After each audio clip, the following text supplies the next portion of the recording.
को लेकर कंफ्यूजन बहुत लोगों ने जाहिर की। जी हाँ, अभी मैंने रिसेंटली एक वीडियो पोस्ट की थी जिसमें कि मैंने हैज़ हैड, हैव हैड और हैड वाले कॉन्सेप्ट को समझाया था। तो मुझे बहुत सारी रिक्वेस्ट मिली कि मैम हैव को लेकर आप सारे कॉन्सेप्ट को क्लियर कीजिए ताकि हम ये समझ पाए कि हैव का यूज़ कहाँ कहाँ होता है।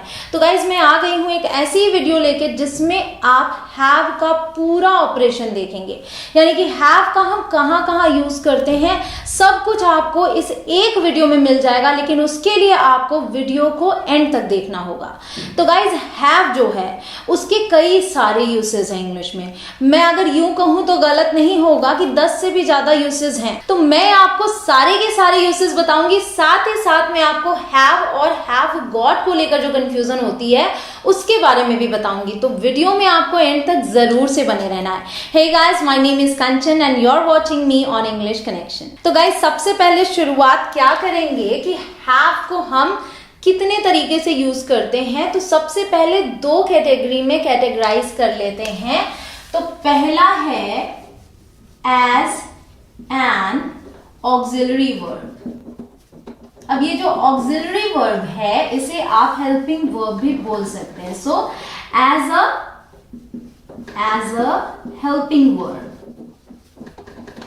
और दूसरी जो कैटेगरी है वो है एज अ मेन वर्ब। ठीक है, तो दो चीजें हैं, एज एन ऑक्सिलरी वर्ब यानी कि हेल्पिंग वर्ब और दूसरा मेन वर्ब। तो एज एन ऑक्सिलरी वर्ब जब ये यूज होता है तो कहाँ यूज होता है? परफेक्ट टेंसेस में। ध्यान दीजिएगा, परफेक्ट टेंसेस की बात कर रही हूं। परफेक्ट यानी कि प्रेजेंट परफेक्ट, पास्ट परफेक्ट और फ्यूचर परफेक्ट में भी इसका यूज होता है।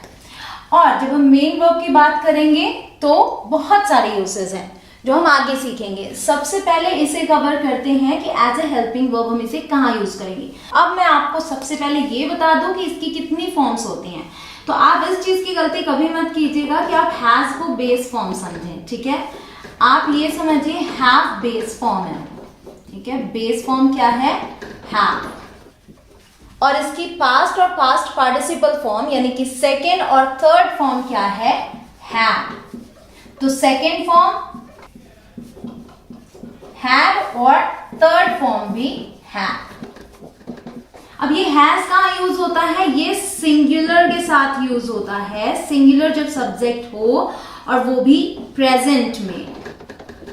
ठीक है, तो प्रेजेंट में जब सिंगुलर सब्जेक्ट होगा तब हम इसका यूज करेंगे। और अगर मैं और सरल करूं तो मैं बोलूंगी कि थर्ड पर्सन सिंगुलर के साथ। ठीक है, थर्ड पर्सन सिंगुलर के साथ। तो अगर मैं ये कहूं तो गलत नहीं होगा कि हैज का यूज हम किसके किसके साथ करते हैं? ही, शी, इट या फिर नेम लिख दे रही हूं। नेम में आप ये समझिएगा सिंगुलर होना चाहिए। और हैव का यूज हम किसके साथ करते हैं? आई, वी, यू, दे। और या फिर प्लूरल किसी का नाम हो तो। और हैड का यूज सबके साथ कर सकते हैं। तो आप ये जो पूरा देख रहे हैं ना, इन सब के साथ आप हैड का यूज कर सकते हैं, क्योंकि जब हम पास्ट में पहुंचेंगे, पास्ट की बात करेंगे, हैड यूज करेंगे तो उसमें हमें सब्जेक्ट नहीं देखना होता कि ही है कि शी है कि यू है कि दे है। सबके साथ आप हैड लगा सकते हैं। आपको प्रेजेंट में केवल कंफ्यूजन होगी हैज और हैव को लेके, तो अब confusion clear. Third person singular के साथ हैज का यूज करना है, बाकी सबके साथ हैव का यूज करना है। क्लियर? अब आपने एक बात अच्छे से समझ ली कि हैव बेस फॉर्म है, हैड सेकेंड और थर्ड फॉर्म है, और हैज सिंगुलर के साथ यूज करना है, थर्ड पर्सन सिंगुलर के साथ। अब आगे बढ़ते हैं और सेंटेंसेस देख लेते हैं। तो सेंटेंसेस में अगर मैं ये सेंटेंस बोलूं कि मैं कमरा साफ कर चुकी हूं, मैं कमरा साफ कर चुकी हूं।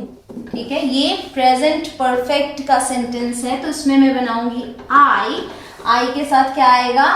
हैव। I have. उसके बाद अब आती है बात वर्ब की कौन सी फॉर्म यूज होगी। तो परफेक्ट टेंसेस में मैं पहले भी बता चुकी हूँ वर्ब की थर्ड फॉर्म ही आती है।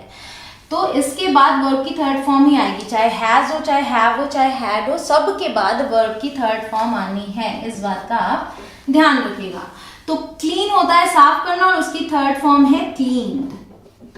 I have cleaned the room. मैं कमरा साफ कर चुकी हूँ। आई है तो हैव आ गया। अब अगर मैं बोलती कि मीरा, मान लीजिए किसी लड़की का नाम दे दिया, ठीक है, मीरा कमरा साफ कर चुकी है, तो हो जाता मीरा हैज, क्योंकि ये प्रेजेंट परफेक्ट है तो हैज आएगा, नाम है किसी का इसलिए हैज आएगा। मीरा हैज, फिर बाकी आगे क्लीन्ड द रूम। अगर यहाँ पर दे हो जाता, यू आता, वी आता तो सबके साथ हैव आता। अब अगर पास्ट की बात कर लूं कि मैं कमरा साफ कर चुकी थी, ठीक है, थी, तो हो जाता I had cleaned the room. तो आपने क्या देखा कि सिर्फ और सिर्फ हमने हैड का यूज कर लिया, वर्ब की थर्ड फॉर्म ही आनी है। और इसमें तो और भी आसान है कि आपको सब्जेक्ट की टेंशन नहीं लेनी, हैड लगा देना है, चाहे आई हो, चाहे मीरा हो, या फिर बॉयज हो, गर्ल्स हो, या फिर we, you, they, he, she, कुछ भी हो, आपको पास्ट में हैड लगाना है, फिर क्लीन यूज कर लिया। अब अगर मैं फ्यूचर वाली बात कर लूं कि मैं कमरा साफ कर चुकी हूंगी, फ्यूचर में किसी समय की बात कर रही हूं, तो वहां पे हो जाएगा आई, और फ्यूचर के लिए विल आता है, I will have cleaned the room। तो यहां पे आप पाएंगे कि हमने will का यूज किया, shall का भी यूज किया जा सकता है, I के साथ आप shall का भी यूज कर सकते हैं, will का भी। I will, उसके बाद have आया, तो फ्यूचर में हम will have या फिर shall have का यूज करते हैं। वो क्यों? क्योंकि मैंने आपको बताया कि have क्या है, बेस फॉर्म है, तो जब हम किसी के साथ जोड़ेंगे तो have को ही जोड़ेंगे। I will have cleaned the room। Clear? इस तरीके से हम इसको as a helping verb use करते हैं। अब जो मैंने आपको लास्ट वीडियो में भी बताया था वो वाला एग्जाम्पल दे देती हूँ कि जब दो साथ में आ जाते हैं तब हमें कंफ्यूजन ज्यादा होती है। जैसे कि मैं बोलूं कि मैं नाश्ता कर चुकी हूँ, आई हैव, आई के साथ हैव आया, आई हैव, नाश्ता करने के लिए, कुछ खाने या पीने के लिए हम हैव का यूज करते हैं, जो मैं आपको आगे बताऊंगी जब हम एज अ मेन वर्ब इसे यूज करते हैं तो कैसे करते हैं। आई हैव, उसके बाद नाश्ता करने के लिए भी हैव आता है, उसकी थर्ड फॉर्म हैड हुई, जैसे कि मैंने आपको बताया कि थर्ड फॉर्म हैड है। So I have had breakfast. Clear हो रहा है आपके लिए कि जब भी आप दो एक साथ देखें, हैव हैड या हैज हैड या हैड हैड, तो उसमें पहला वाला as a helping verb use हुआ होगा और दूसरा वाला as a main verb use हुआ होगा। तो यहां से आपकी कंफ्यूजन क्लियर हो जानी चाहिए। अगर यहाँ पे शी होता तो शी के साथ हैज आता, शी हैज हैड ब्रेकफास्ट। ठीक है, तो ये कंफ्यूजन क्लियर, आपने समझ लिया कि एज अ हेल्पिंग वर्ब कैसे यूज करना है इसे।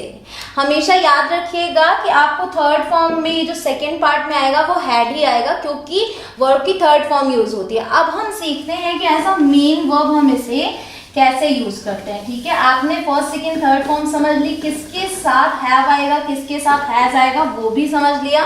तो अब हम आगे बढ़ते हैं और यही समझते हैं कि जब हम एज अ मेन वर्ब इसे यूज करते हैं तो फिर कितने यूसेज है इसके। गाइस बहुत सारे यूसेज है। सबसे पहला जो है, इसमें भी जो सबसे पहला आता है वो पोजेशन को लेके है।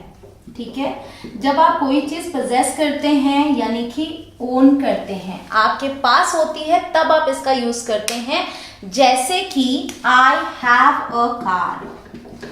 आई हैव अ कार का मतलब है कि मेरे पास एक कार है, तो मेरे पास है वो चीज, इसलिए हमने हैव का यूज किया। यहाँ कोई हेल्पिंग वर्ब यूज नहीं हुई है, ये प्रेजेंट इनडेफिनिट में सेंटेंस बना है, आई हैव अ कार। अगर यहाँ पर शी होता तो ये होता शी हैज अ कार। ठीक है, रूल वही चलेगा, भले ही ये as a main verb use हुआ है, स्टिल इसमें वही चीज आपको ध्यान रखनी है कि हैव, हैड, हैड, और हैज थर्ड पर्सन सिंगुलर के लिए। शी हैज अ कार, दे होता दे हैव अ कार। और अगर मैं बोलूं मेरे पास एक कार थी, पहले की बात करूं तो हो जाएगा आई हैड अ कार।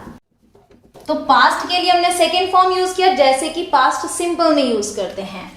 अब इन्हीं सेंटेंसेस का जब नेगेटिव बनाना हो तो प्रॉब्लम आती है कि हम कैसे इसका नेगेटिव बनाएं। I have not a car, क्या ऐसे बनाएं? तो मैं आपको बता दूं, जब हम नेगेटिव या इंटरोगेटिव बनाते हैं तब हम प्रेजेंट में यूज करते हैं वही डू डज का, और पास्ट में यूज करेंगे डिड का। ठीक है, तो इसे क्या बनाएंगे? I don't have a car, यानी कि I do not have a car, मेरे पास एक कार नहीं है। She doesn't have. अब यहां पे आपको ध्यान देना है, बहुत ही गौर से देखिएगा, मैं इसे अलग कलर से लिख देती हूं। She does not have a car. अब सवाल उठेगा ना यहाँ पे कि यहाँ पे शी है तो यहाँ पे ये हैव क्यों आया? मैंने बताया शी के साथ हैज आता है, फिर यहाँ पे हैव क्यों आया? तो उसके पीछे का रीजन समझिएगा। मैंने क्या बताया? हैव बेस फॉर्म है, ठीक है। तो जब भी हम जैसे विल के साथ जोड़ा तो हमने हैव को जोड़ा, विल हैज नहीं बोला। उसी तरीके से जब हम यहाँ पे डज को हमने यूज कर लिया तो हम बेस फॉर्म का ही यूज करेंगे। She does not have a car. हम यहाँ ये नहीं बोलेंगे she does not has a car, बिल्कुल भी नहीं। जब आपने डज का यूज कर लिया या फिर डू का यूज कर लिया तो बेस फॉर्म आनी है, ठीक है। उसी तरीके से अब आई हैड अ कार, इसका जब नेगेटिव बनाएंगे कि मेरे पास कार नहीं थी, तो आप समझ सकते हैं कि हम क्या यूज करने वाले हैं। आई डिड, पहली बात तो क्योंकि पास्ट का डिड यूज कर लिया, आई डिड नॉट, फिर हम क्या यूज करेंगे? क्या हैड का यूज करेंगे? आप खुद भी समझ सकते हैं, नहीं करेंगे। यहां पे भी हैव आ जाएगा। आई did not have a car. बहुत ही इंपॉर्टेंट कॉन्सेप्ट है गाइज, इस चीज में बहुत सारे लोग कंफ्यूज रहते हैं। बहुत सारे कमेंट्स आए मुझे कि यहाँ कंफ्यूजन है, इसे क्लियर कीजिए। तो मैं आपको बता रही हूँ, आई did not have a car बोलेंगे तो भले ही पास्ट की बात कर रहे हैं, जब एक वर्ब यहाँ पे आ गया, वैसे भी आप जानते ही हैं, ये रूल भी है कि जब भी हम प्रेजेंट इंडेफिनिट सेंटेंसेस में नेगेटिव और इंटरोगेटिव बनाते हैं तब हम वर्ब की फर्स्ट फॉर्म यूज करते हैं। तो वर्ब की फर्स्ट फॉर्म क्या है? हैव है। उसी हिसाब से डिड के साथ भी वर्ब की फर्स्ट फॉर्म आती है। जब हम नेगेटिव या इंटरोगेटिव बनाते हैं तो डिड का यूज करते हैं पास्ट इंडेफिनिट में और उसके साथ वर्ब की फर्स्ट फॉर्म आती है। So I did not have a car. इस चीज को आप अब समझ गए हैं, आई एम श्योर। अगर आपको जरा सा भी कंफ्यूजन है तो थोड़ा सा वीडियो को बैक कीजिएगा और यहाँ से देखिएगा ताकि आप इस कॉन्सेप्ट को समझ पाएं। अब यहीं पे मैं आपको एक और कॉन्सेप्ट देती हूँ जो कि है हैव गॉट को लेके। गाइज मैं आपकी कंफ्यूजन दूर करना चाहती हूँ, उसी लिए मैंने ये पर्टिकुलर वीडियो सिर्फ और सिर्फ हैव पर बनाई है। जब हम डू का यूज करते हैं तो हम हैव यूज करते हैं, ठीक है। डू डज या डिड सबके साथ आप देखिए हैव ही आया है। अब जो मैंने ये कहा था कि हैव या फिर हैव गॉट, इसका क्या फर्क है? तो गाइज हैव गॉट इनफॉर्मल है, फर्क नहीं है। जब भी आप एक्शन की बात नहीं कर रही हूँ, पोजेशन की बात कर रही हूँ, जब भी आप कोई चीज अपने पास होने के लिए यूज करते हैं हैव का, तो वहां आप हैव गॉट का भी यूज कर सकते हैं, ठीक है। तो हैव गॉट इनफॉर्मल है और इसके साथ हम नेगेटिव सेंटेंसेस कैसे बनाएंगे? पॉजिटिव भी बना सकते हैं, वो भी मैं आपको बता दूंगी। जैसा मैंने आपको बताया आई हैव अ कार, तो आप बोल सकते हैं I have got a car, ठीक है। तो आप चाहे आई हैव का यूज करें या फिर आप आई हैव गॉट का यूज करें, सेम होगा सेंटेंस। अब इस पे अगर नेगेटिव बनाएंगे गॉट के साथ, तब डू डज की यूज करने की जरूरत नहीं है। आप बोलेंगे I haven't got a car. क्या यूज किया आपने? हैवंट गॉट, यानी कि हैव नॉट गॉट।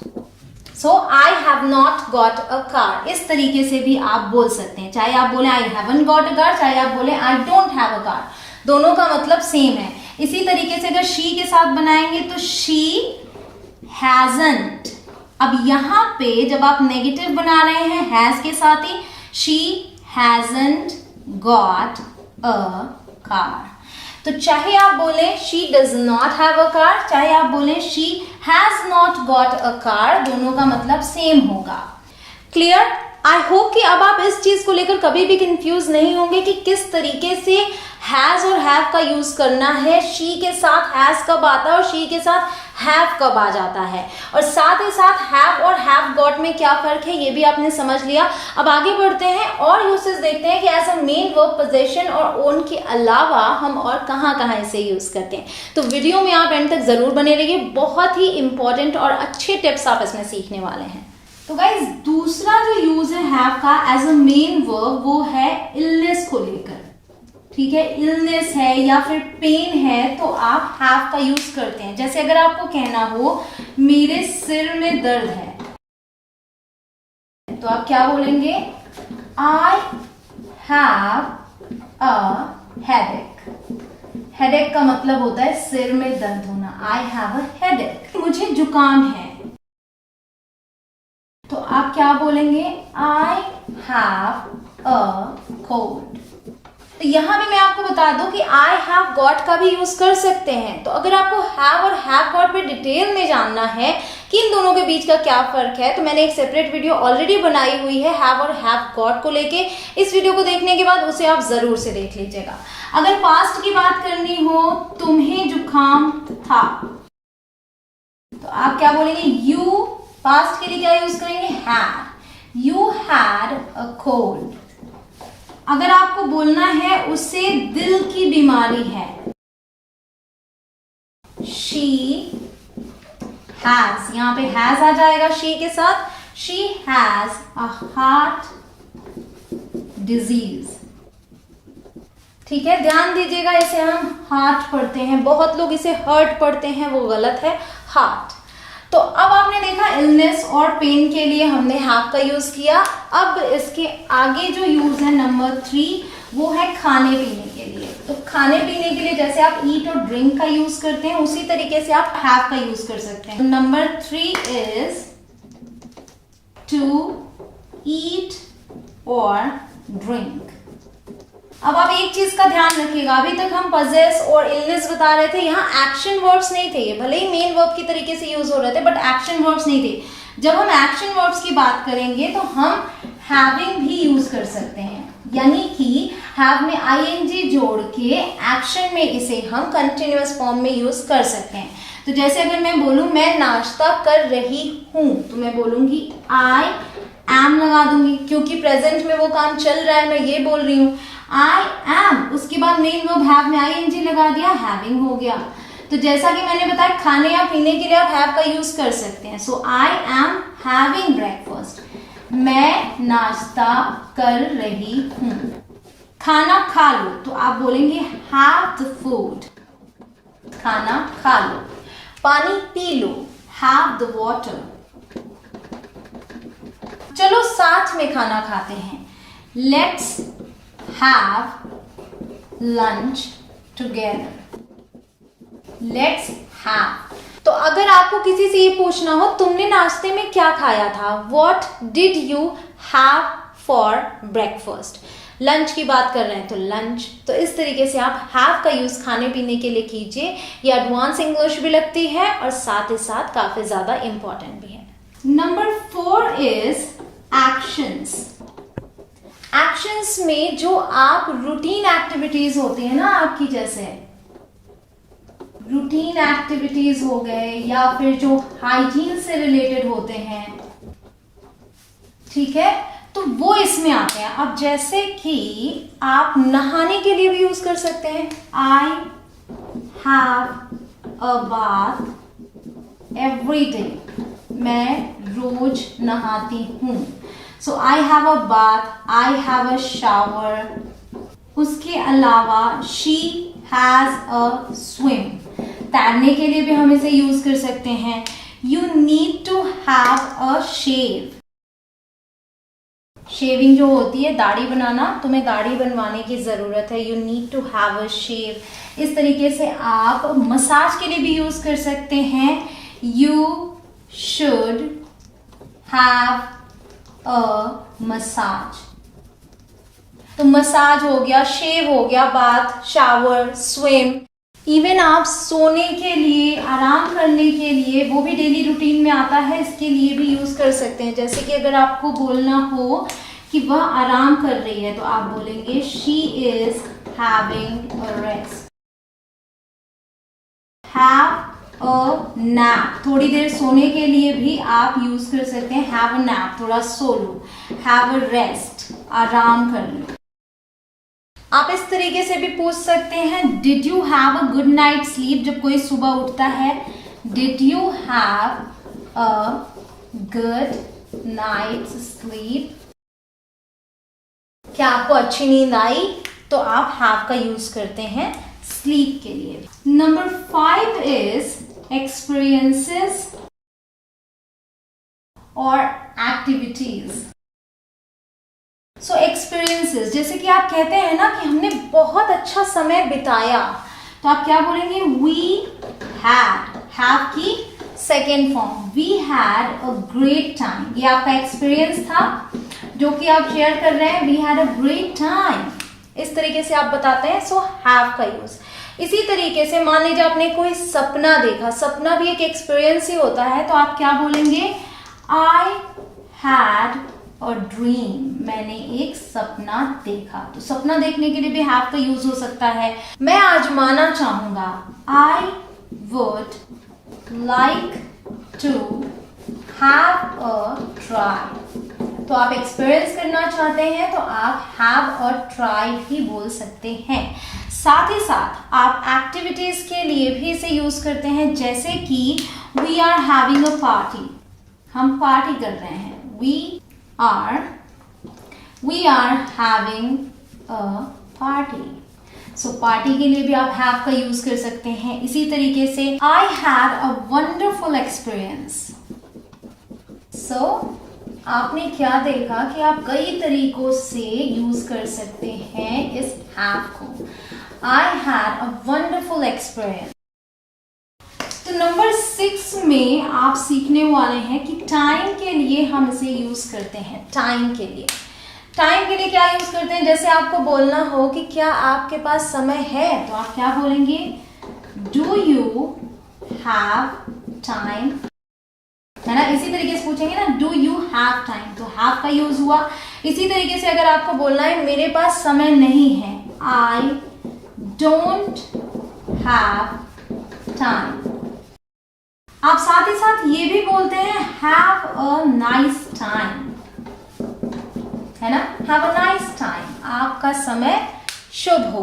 तो एक चीज का ध्यान दीजिएगा कि आप विशेस के लिए भी इसे यूज करते हैं। तो नंबर 7 क्या है, विशेस। विशेस में आप किस तरीके से बोलते हैं, आप बोलते हैं हैव अ, उसके बाद नाइस या फिर गुड या फिर ग्रेट, ठीक है। इस तरीके से आप आगे जोड़ देते हैं बातों को, जैसे कि हैव अ नाइस टाइम आपने यहां सीख लिया, हैव अ नाइस ट्रिप यानी कि आपकी यात्रा शुभ हो। हैव अ गुड डे आप बोलते हैं, हैव अ गुड डे, आपका दिन अच्छा हो, हैव अ गुड डे।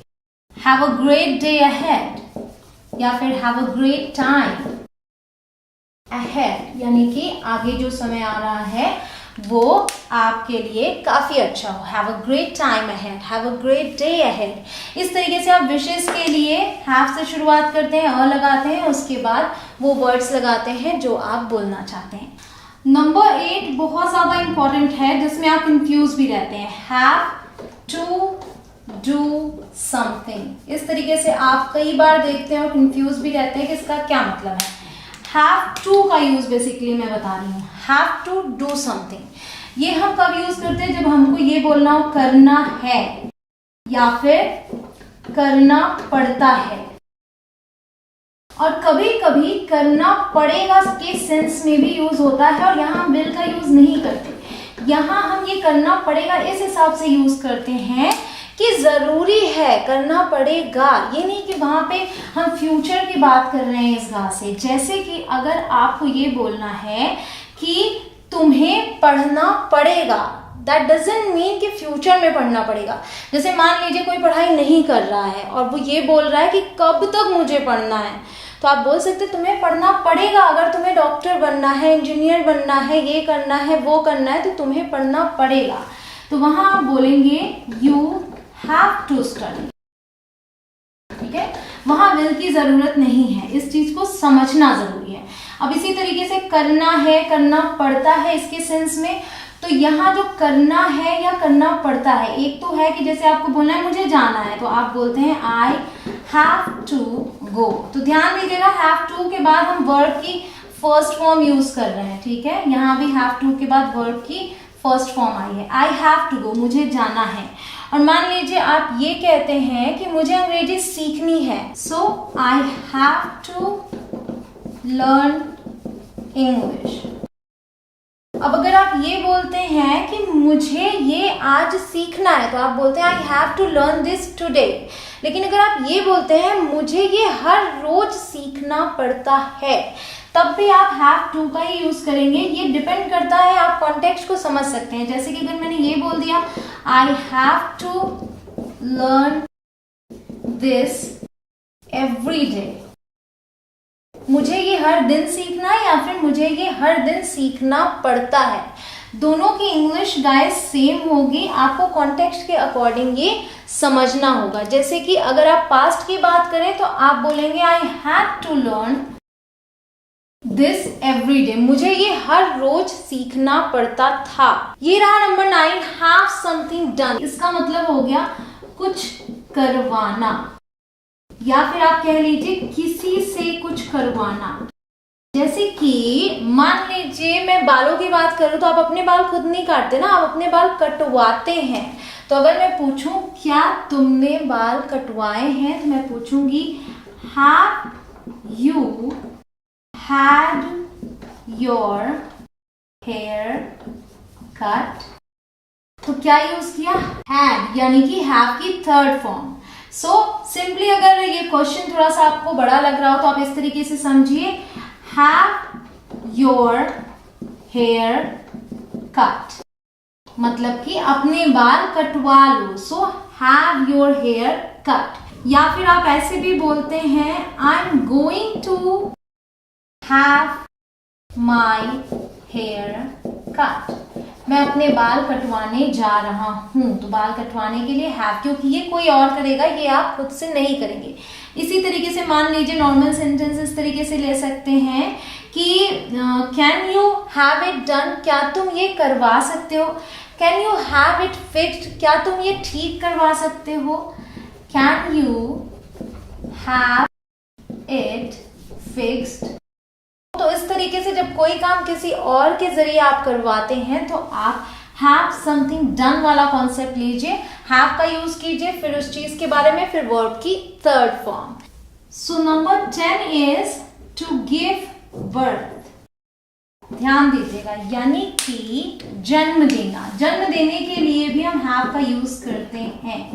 तो अगर कहना हो मीरा ने कल एक लड़की को जन्म दिया है, तो क्या बोलेंगे, Meera had a baby girl yesterday।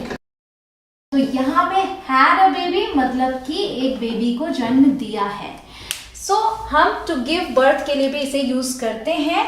अब इससे एक चीज याद आया जो मिस हो गया शायद, रिलेशनशिप। तो रिलेशनशिप बताने के लिए हैव का यूज बहुत ज्यादा होता है। जैसे कि अगर आपको बताना हो कि मेरे 2 भाई हैं, तो आप बोलेंगे I have 2 brothers.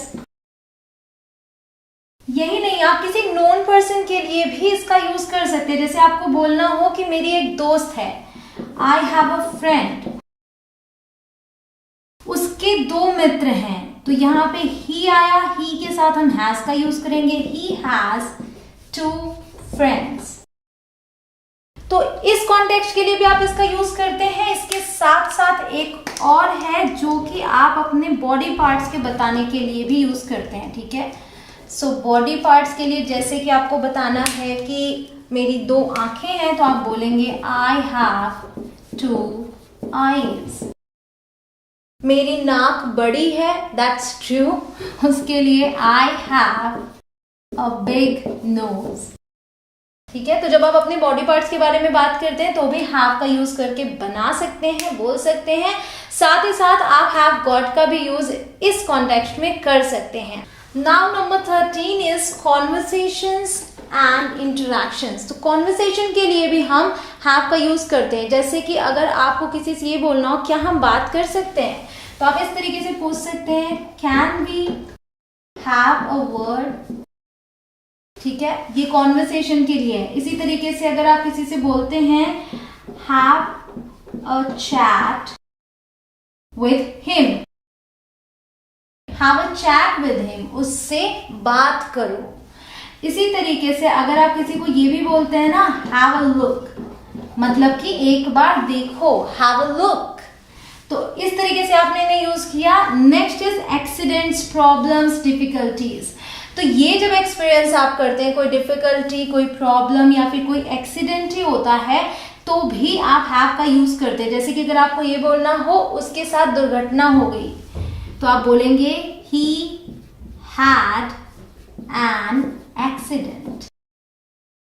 You will not have any difficulty. Yes, so you will not have का यूज करेंगे डिफिकल्टीज को लेकर। तो इस तरीके से आपने हैव के 14 यानी कि 14 यूसेस सीख लिए हैं। गाइस ध्यान दीजिएगा कि हैव के सारे कॉन्सेप्ट अब क्लियर हो गए हैं आपके लिए। क्या अब भी आपको कोई डाउट है हैव को लेके? अगर है तो कमेंट में लिख के जरूर बताइए, ताकि मैं आपके सवाल का जवाब वहीं पर दे दूं। और इसके अलावा अगर आपको किसी भी पर्टिकुलर टॉपिक पे वीडियो चाहिए तो मुझे लिख के जरूर बताएं। आई एम श्योर कि आप मेरे वीडियोस को अपने फ्रेंड्स के साथ जरूर शेयर करते होंगे, क्योंकि आपको अपने अपनों की फिक्र है। अगर आप चाहते हैं कि आपके फ्रेंड्स और फैमिली भी आपकी तरह इंग्लिश में बात करें तो उन्हें मेरी वीडियोस जरूर शेयर कीजिए। वीडियो कैसी लगी कमेंट में लिख के जरूर बताइएगा। अगर अभी तक आपने लाइक नहीं किया, वीडियो यूजफुल है तो वीडियो को लाइक जरूर करें। चैनल को अभी तक सब्सक्राइब ना किया हो, चैनल पर नए हो तो चैनल को सब्सक्राइब जरूर करें और उसके बाद आने वाले बेल के निशान को जरूर प्रेस करें। Will meet you soon in my next video. Till then keep learning and keep smiling. Bye bye.